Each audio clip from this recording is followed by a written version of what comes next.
Bienvenidos amigas y amigos. School is out. We're on to the next arc, one I know we're all extremely excited to see. Two fan favorites make their first appearance of the second loop, Rip, Tristan, and Latla Mira. Unrepair and as I've been saying, unmirror. But stay tuned for the rest of my predictions as we talk about the beginning of an arc I'm really excited to see.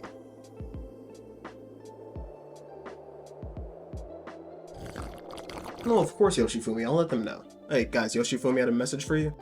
Mario, look. It don't cost nothing to show it.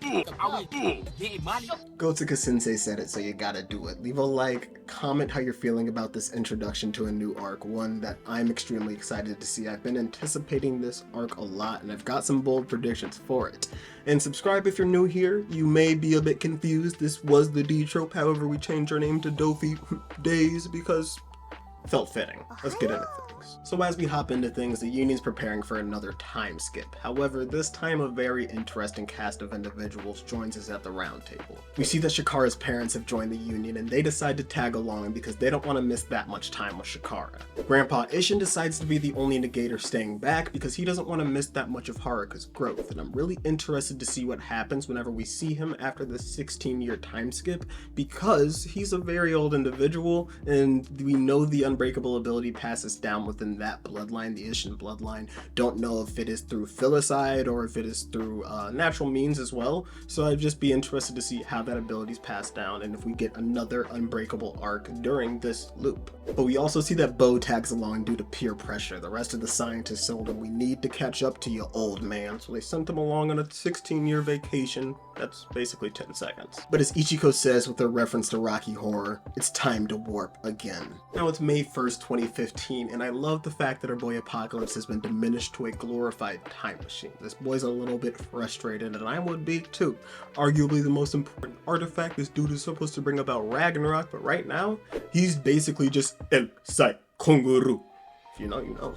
But Apaki brings up a very good fact. If Fuko's just willy-nilly skipping through 16 years, how is she not certain the Negator wasn't about in that time frame? But Fuko Izumo, the true leader of the Union, you knew she covered her tracks. And it's time to give y'all a little refresher on Loop 1 because here's where Rip and Latla's story truly begins, right here before Fuko and the rest of the Union actually go on that time skip. Sometime in the year 1999, before the Union had commenced their time leap, Layla Mira had finally discovered her incurable disease, this heart condition which was going to plague her to die a very young death. But on that same day during this loop, Fuko was able to find Latla Mira. And you know Fuko, she's an absolute goofball. Not only does she introduce herself to Latla, telling her that it's alright, I know that some messed up stuff is happening with your sister, but she uses her already inherent fortune-telling abilities to make sure there are no negators popping up within this 16-year time frame. You know, Fuko Izumo, the GOAT, using all of the instruments and tools at her behest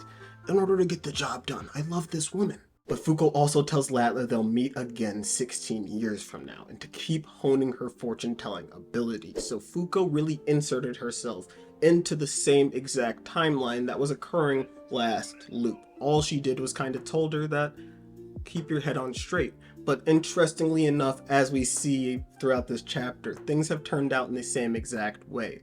Last loop, after the onset of the disease that Layla gets, both Rip and Latla begin this journey of self-discovery and really honing their own abilities. Rip becomes the youngest doctor to ever gain his medical license or some wild stuff, and Latla becomes one of the best fortune tellers in the world. And this same thing still happens, and that is why, as we see as Fuko hops on Rip's Quinto Un and travels over to Paris, France, a very beautiful, I love all the art that Yoshifumi was giving us this chapter, but let me keep talking about it.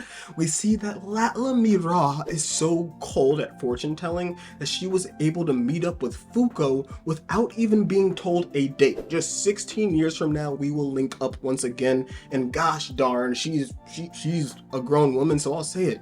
Baddest girl in Undead Unluck.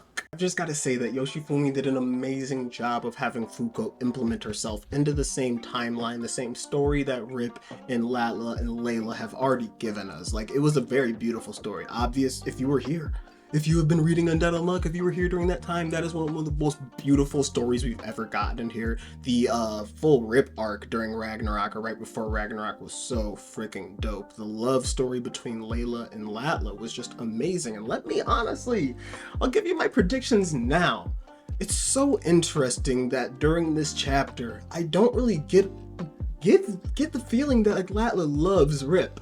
And I know it makes sense because Layla's still alive, and Layla's always been the true interest of Rip. Since they were children, Rip had always loved Layla, not Latla. Latla's kind of the gross, icky one, and they really truly developed feelings and emotions for each other due to their pursuit of a similar goal, both saving Layla. Nonetheless, with her still in the picture, it seems like Latla doesn't care for him in that sort of loving, real, like, intimate way like that.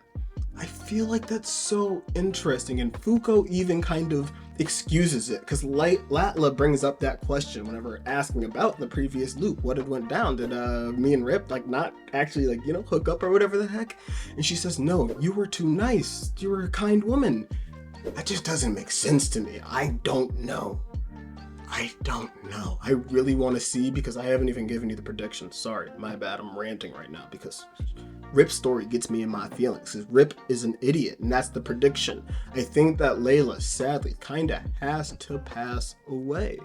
I think this incurable heart disease, some things it's not even like God being a dickhead and like giving you a tragedy, yada yada yada.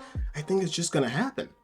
Some things, some people's deaths, that's just inherent. It's gonna happen within the world, and I feel like Layla's has to happen because I feel like Latla is the one for Rip. And maybe Yoshifumi Gotsuka is the nicest guy in the world and he's not gonna make this happen, but like, I want that to happen. Maybe I'm dark.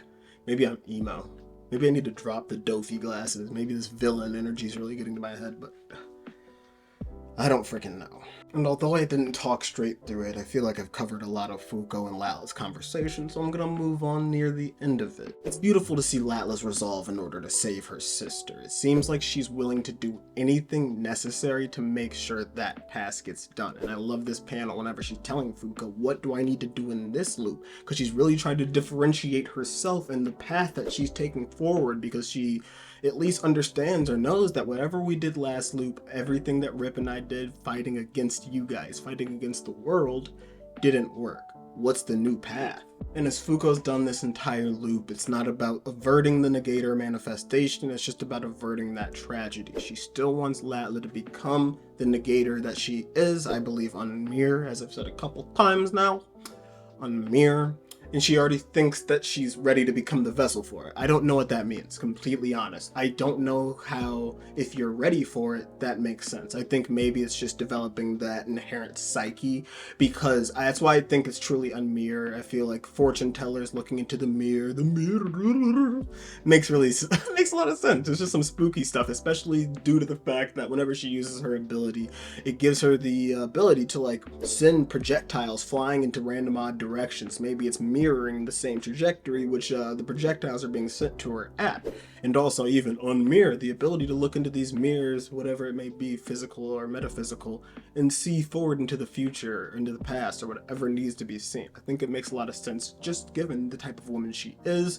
But Fuko doesn't believe that our boy Rip Tristan is apparently ready to become a negator. But what the hell do you mean, Fuko?